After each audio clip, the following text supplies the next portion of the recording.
Work order निघालेली होती।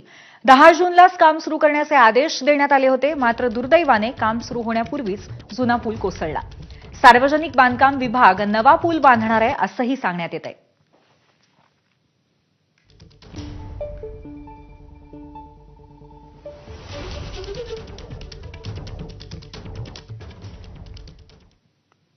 पूल धोकादायक असल्याची पाटी आधीच प्रशासनाने लावली होती, अशी प्रतिक्रिया देवेंद्र फडणवीस यांनी दिली आहे।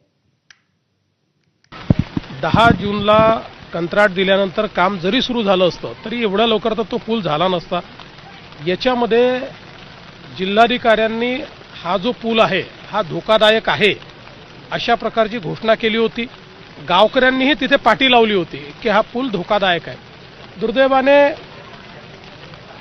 पर्यटक त्या ठिकाणी आले, काही प्रमाणात अनेक वेळा अशा गोष्टींकडे फार लक्ष आपण देत नाही, म्हणजे कोणाची चूक नाही आहे त्याच्यामध्ये, पण किंवा इतका तो कमकुवत झाला असेल असं कदाचित त्यांच्या लक्षात आलं नसेल, त्यामुळे पर्यटक त्या ठिकाणी गेले। भविष्यामध्ये अशा घटना होऊ नये याकरता अधिक आपल्याला त्यात काय काळजी घेता येईल, पण यात मला हे पुन्हा नमूद करायचं आहे की जिल्हाधिकाऱ्यांनी काल मला ज्यावेळेस याचं ब्रीफिंग केलं त्यावेळेस हा धोकादायक आहे याचं नोटिफिकेशन देखील निघालेलं आहे आणि तशा प्रकारे गावकऱ्यांनी देखील त्या ठिकाणी म्हणजे लोकांनी त्याचा वापर करू नये अशा प्रकारची विनंती केली होती। आणि एक महत्त्वाची अपडेट आहे, सामाजिक न्याय मंत्री संजय शिरसाट हे मनोज जरांगे